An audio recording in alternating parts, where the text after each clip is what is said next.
cuán firme cimiento se ha dado a la fe de Dios en su eterna palabra de amor. Con el propósito de compartir con usted las inmutables verdades de la palabra de Dios, presentamos A Través de la Biblia, un estudio detallado y sistemático de toda la Biblia que le ayudará a conocer lo que Dios ha revelado para nuestro provecho espiritual. Estos estudios bíblicos fueron diseñados y elaborados por el Dr. J. Vernon McGee, versado maestro de la Biblia, quien dedicó la mayor parte de su vida a la enseñanza clara y sencilla de la palabra de Dios. Acompáñenos, pues, mientras avanzamos en nuestro recorrido a través de la Biblia. Cuán firme cimiento la palabra de Dios.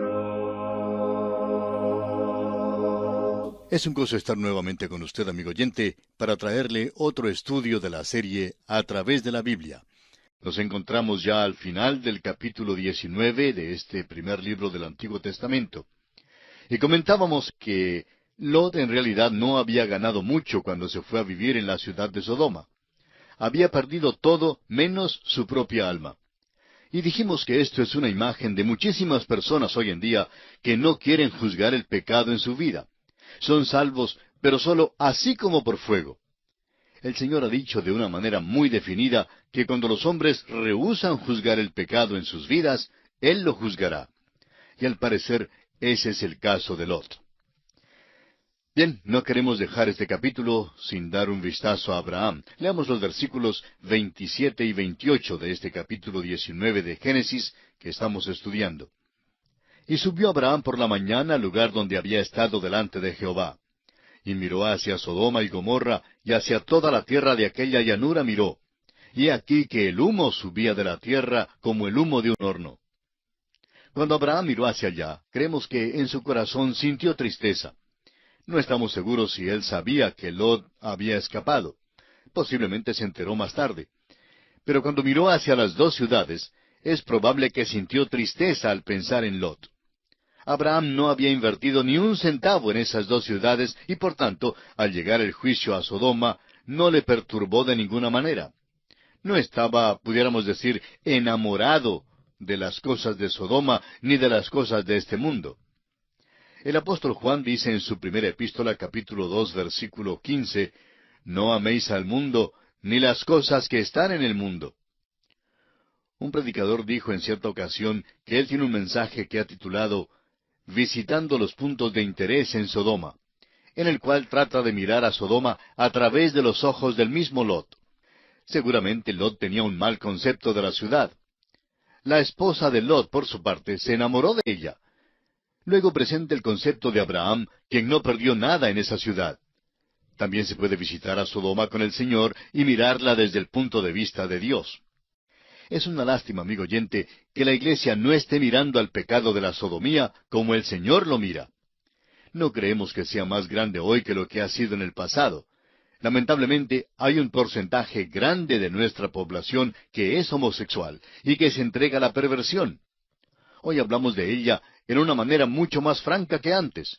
De hecho, hace 10 años, quizá ni nos habríamos atrevido a mencionar esto por radio. Pero es algo que se discute por todos lados hoy. Ahora, ¿cuál debe ser la actitud del cristiano con respecto a ella hoy día? Lot en su día sabía que era maldad. Dios la juzgó.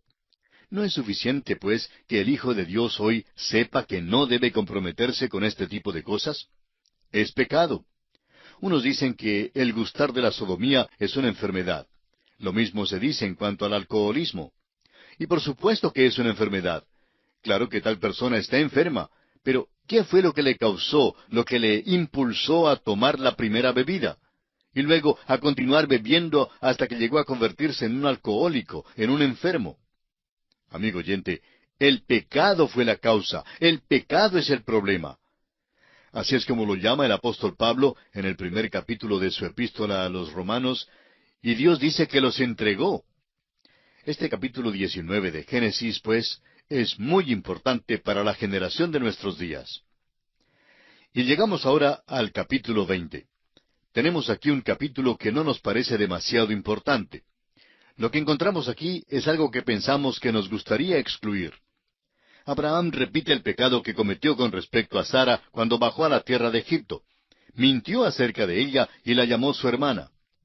Ahora una vez más se repite esta misma historia. Uno se pregunta por qué se incluye esto en este capítulo aquí. Bueno, parece que es tan necesario, así como es necesario una quinta pata para la vaca. Sin embargo, está incluido por una razón muy importante, amigo oyente. Abraham y Sara tendrán que encarar y corregir este pecado antes de que puedan tener a Isaac, antes de que puedan recibir la bendición. Amigo oyente, mientras usted y yo no estemos dispuestos a encarar y corregir el pecado en nuestras vidas, no habrá bendición para nosotros. Este fue un convenio pecaminoso el que hicieron Abraham y Sara a donde quiera que iban. En vez de confiar en Dios, entraron en este complot que era solo una parte de la verdad. Y debían juzgarlo, antes de que les naciera un hijo y antes de que Abraham llegara a la prueba final de sacrificar a Isaac.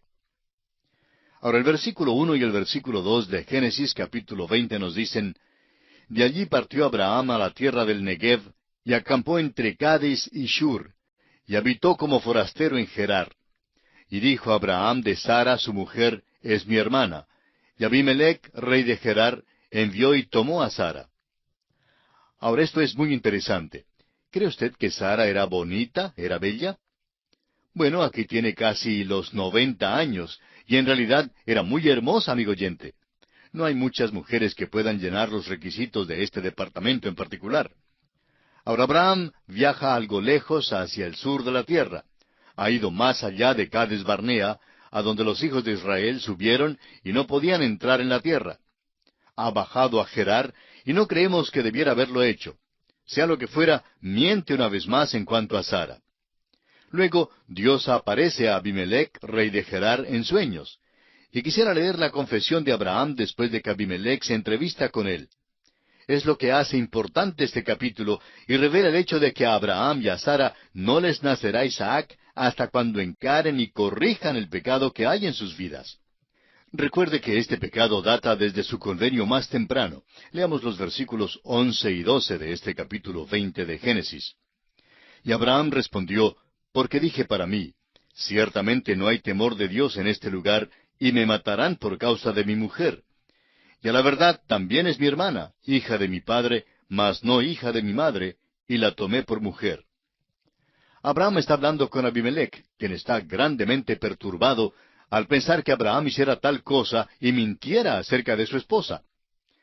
Es fácil ver que no está confiando en Dios. Sintió como si estuviera viajando a un lugar impío, pero descubre que Abimelech tiene una percepción superior del bien y del mal. Al parecer, era un hombre que conocía a Dios, y un hombre que puso un valor grande sobre el carácter. Notará usted que el pobre Abraham no se ve tan grande aquí al lado de Abimelech. Y procede entonces a confesarle todo. Es en realidad la verdad a medias y una mentira a medias. Ella es la media hermana de Abraham y también su esposa. Leamos ahora el versículo 13 de Génesis capítulo 20 que dice, Y cuando Dios me hizo salir errante de la casa de mi padre, yo le dije, Esta es la merced que tú harás conmigo, que en todos los lugares a donde lleguemos digas de mí, mi hermano es. Podemos ver aquí que al empezar su viaje, Abraham no confiaba completamente en Dios. Él y Sara hicieron un convenio que a donde quiera que fueran y que les pareciera que Abraham pudiera ser asesinado por causa de su esposa Sara, entonces diría que él era su hermano. Eso impediría que Abraham fuera muerto, o por lo menos así pensaban. Hicieron pues ese pequeño convenio y ya lo habían utilizado una vez antes en Egipto. Y aquí lo usan una vez más. Ese pecado pues debe ser encarado y corregido antes de que Dios escuche y conteste la oración de enviarles un hijo. Isaac no nacerá hasta cuando encaren y corrijan este pecado. ¿Cuántos cristianos hoy día no juzgan el pecado en sus vidas y por tanto no reciben bendiciones? Francamente, creemos que tendríamos un verdadero avivamiento en las iglesias si hubiera confesión de pecado por parte no tan solo de los miembros, sino también de los líderes. No hablamos de una confesión pública, nos referimos más bien a encarar y corregir y confesar los pecados que se encuentran dentro de nuestras vidas. Amigo oyente, no creemos que habrá bendición alguna hasta cuando encaremos esa situación. El apóstol Pablo, en su primera carta a los Corintios, capítulo 11, versículos 28 al 32, dice: Por tanto, pruébese cada uno a sí mismo, y coma así del pan, y beba de la copa, porque el que come y bebe indignamente, sin discernir el cuerpo del Señor, juicio come y bebe para sí. Por lo cual hay muchos enfermos y debilitados entre vosotros, y muchos duermen. Si pues nos examinásemos a nosotros mismos, no seríamos juzgados, mas siendo juzgados, somos castigados por el Señor, para que no seamos condenados con el mundo. Amigo oyente, la Iglesia y muchos creyentes se ven impedidos de recibir raudales de bendiciones porque no desean, no están dispuestos a encarar y a corregir el pecado en sus vidas. Esta es una tremenda lección, una gran lección espiritual que encontramos aquí en este capítulo 20 del libro de Génesis. Y nos encontramos ahora ante el capítulo 21. En este capítulo llegamos al nacimiento de Isaac, la expulsión de Agar e Ismael, y los días de Abraham en Beerseba. Leamos los versículos 1 y 2 de este capítulo 21 de Génesis que seguimos estudiando. Visitó Jehová a Sara como había dicho, e hizo Jehová con Sara como había hablado. Y Sara concibió y dio a Abraham un hijo en su vejez, en el tiempo que Dios le había dicho. Note usted que hay una analogía muy notable entre el nacimiento de Isaac y el nacimiento de Cristo. Creemos que el nacimiento de Isaac se nos relata por eso mismo. Antes de que naciera Cristo, Dios puso de manifiesto al género humano esta gran verdad. Isaac nació en el tiempo determinado que Dios había prometido. Cristo también nació en el cumplimiento del tiempo. El apóstol Pablo en su carta a los Gálatas, capítulo 4, versículo 4, dice: Pero cuando vino el cumplimiento del tiempo, Dios envió a su Hijo, nacido de mujer y nacido bajo la ley. Ahora los versículos 3 al 8 de Génesis, capítulo 21, nos dicen: Y llamó Abraham el nombre de su hijo que le nació, que le dio a luz Sara, Isaac. Y circuncidó Abraham a su hijo Isaac de 8 días, como Dios le había mandado. Y era Abraham de 100 años cuando nació Isaac su hijo. Entonces dijo Sara: Dios me ha hecho reír, y cualquiera que lo oyere se reirá conmigo. Y añadió: ¿Quién dijera a Abraham que Sara habría de dar de mamar a hijos? Pues le he dado un hijo en su vejez. Y creció el niño y fue destetado. E hizo Abraham grande banquete el día que fue destetado Isaac.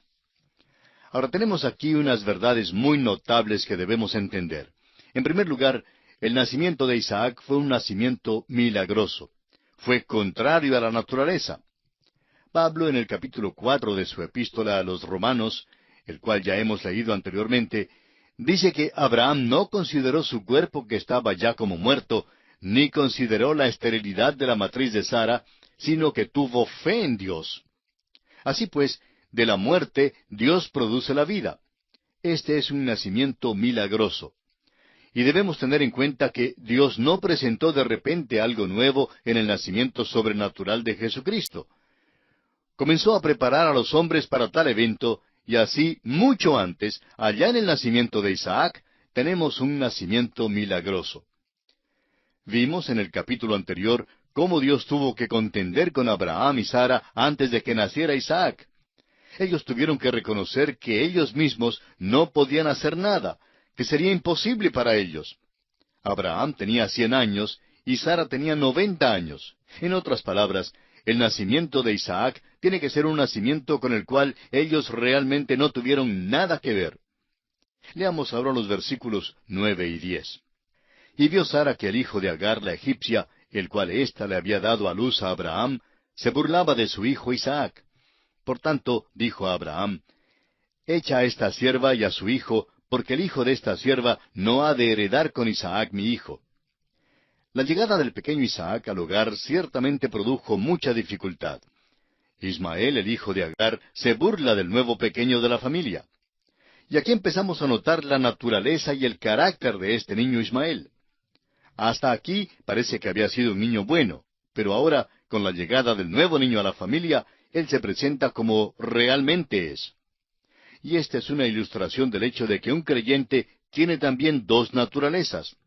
Antes de ser convertido, uno tiene una naturaleza vieja, la cual le controla. Uno hace lo que quiere. Y cuando uno hace lo que quiere, pues no siempre hace lo mejor. Pero no hay otra naturaleza en uno. Pero cuando uno nace de nuevo en la familia de Dios, uno recibe una naturaleza nueva. Y cuando uno recibe esa nueva naturaleza, entonces es cuando comienza el problema. El apóstol Pablo nos dice en el versículo 15, capítulo 7 de su epístola a los Romanos, que hay una lucha entre la naturaleza nueva y la vieja. Él dice, porque lo que hago no lo entiendo, pues no hago lo que quiero, sino lo que aborrezco, eso hago. Pablo está diciendo que la naturaleza nueva no quiere hacer lo que la naturaleza vieja quiere que haga, pero la naturaleza vieja tiene el control. Pero llega el momento, amigo oyente, en que una persona tiene que decidir de qué manera piensa vivir, es decir, cuál es la naturaleza que le va a gobernar. Tiene que tomar o hacer una decisión, y esto tiene que ver con lo que llamamos rendición al Señor. O bien permite que el Espíritu Santo obre en su vida y le controle, o bien se deja dominar por la energía de la carne. No hay otra alternativa para el Hijo de Dios, amigo oyente. Ahora se nos dice aquí que el hijo de la sierva debe ser echado fuera. Eso se aplica también a nuestras vidas con respecto a las dos naturalezas. Pero notemos ahora algo interesante aquí. El versículo 11 del capítulo 21 de Génesis dice, este dicho pareció grave en gran manera a Abraham a causa de su hijo. Después de todo, en cuanto a la carne, Ismael es su hijo tanto como lo es Isaac. Y después de todo, Isaac es solo un nene recién nacido, y Abraham no sabe mucho de él todavía. Pero en cambio, este niño Ismael ha estado en el hogar todo este tiempo, y Abraham se ha encariñado y se ha pegado mucho de él. De modo que es muy doloroso lo que Abraham tiene que hacer, es decir, tener que despedirle. Volvamos ahora a lo que dijimos antes. Dios no aprobó la conducta de Abraham y Sara. Y ahora están cosechando los resultados, y es muy doloroso para Abraham el tener que despedir o echar a este niño. Pero amigo oyente, el pecado es pecado, y Dios nunca aprueba el pecado. Dios nunca tuvo la intención de aprobar lo que hizo Abraham. Fue pues un dolor para él, pero Dios no podía aceptar a Ismael en lugar de Isaac. Isaac era el hijo de la promesa, y la pobre Sara no podía soportar que el niño Ismael se burlara de su hijito. Y es que en nuestra vida tampoco podemos vivir con las dos naturalezas. Cada uno de nosotros tiene que tomar una decisión. El primer capítulo de Santiago, versículo 8, dice, el hombre de doble ánimo es inconstante en todos sus caminos. Eso explica la inestabilidad y la incertidumbre que hay entre tantos cristianos hoy en día. Quieren ir con el mundo y a la vez quieren andar con el Señor. Son esquizofrénicos espirituales. Tratan de hacer las dos cosas al mismo tiempo y eso es imposible. Los griegos tenían una carrera donde juntaban a dos caballos y un hombre colocaba un pie en un caballo y el otro pie en el otro caballo. Creo que ya mencionamos esto anteriormente. Bueno, esta era una gran carrera mientras que los dos caballos corrían juntos en la misma dirección. Usted y yo, amigo oyente, tenemos dos naturalezas. La una es el caballo negro y la otra es el caballo blanco. No se puede ligar a los dos, no correrán juntos. Uno corre por una senda y el otro corre en la dirección opuesta. Y usted, amigo oyente, y yo tenemos que decidir por cuál senda vamos a caminar. Tenemos que ir con un caballo o con el otro, con una naturaleza o con la otra. Por eso se nos dice allá en Romanos capítulo 6, versículo 13, ni tampoco presentéis vuestros miembros al pecado como instrumentos de iniquidad, sino presentaos vosotros mismos a Dios como vivos de entre los muertos, y vuestros miembros a Dios como instrumentos de justicia.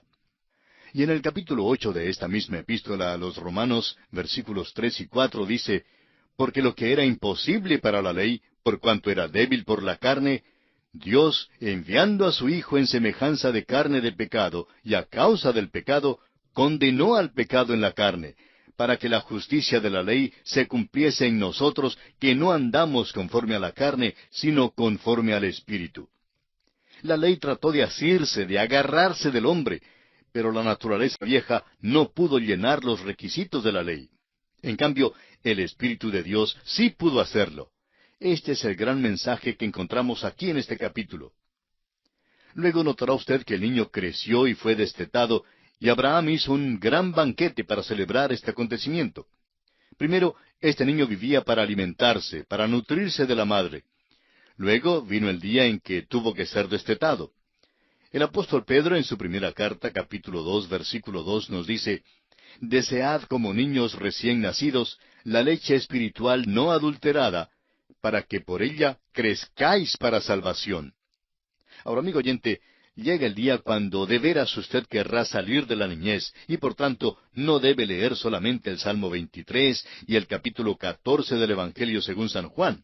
Esos capítulos, claro está, son maravillosos, pero en vez de leer solo esos capítulos, usted debe tratar de leer a través de toda la Biblia. No debe quedarse un bebé todo el tiempo, debe crecer. Amigo oyente, nos hace falta a todos crecer, igual como el pequeño Isaac, que tuvo que crecer y ser destetado. Deseamos mencionar aquí que el carácter de Ismael, el cual empezamos a ver que se revelaba, esa naturaleza que vemos manifestándose más adelante en aquella nación, una nación antagónica. Su mano está contra su hermano, y esa ha sido la historia de esa nación por todos los siglos, y todo comenzó aquí mismo. Ya hemos sugerido que hay una comparación entre el nacimiento de Isaac y el nacimiento del Señor Jesucristo. En realidad hay como una anticipación del nacimiento de Cristo que está puesta delante de nosotros. Dios no presentó de repente un nacimiento virginal sobre el género humano. Había ejecutado ya unos nacimientos milagrosos antes de aquel. El nacimiento de Sansón, por ejemplo, fue milagroso. También el nacimiento de Juan el Bautista. Aquí pues se presenta el nacimiento milagroso de Isaac. Y quisiéramos ahora dirigir su atención a la comparación entre estos dos nacimientos, el de Isaac y el del Señor Jesucristo. En primer lugar, notamos que ambos habían sido prometidos. Usted recordará que cuando Dios llamó a Abraham para que saliera de Ur de los Caldeos, 25 años atrás, Dios había prometido que le nacería un hijo. Dios les prometió a Abraham y a Sara un hijo. Luego pasaron 25 años y Dios cumple su promesa. Dios había dicho a la nación de Israel que una virgen concebiría y daría a luz un hijo. Llegó el día cuando en Belén de Judea tuvo cumplimiento esta profecía. Cristo Jesús nació de una virgen. Ambos nacimientos, pues, habían sido prometidos. En segundo lugar, notemos que en ambos casos transcurrió largo tiempo entre la promesa y el cumplimiento de ella.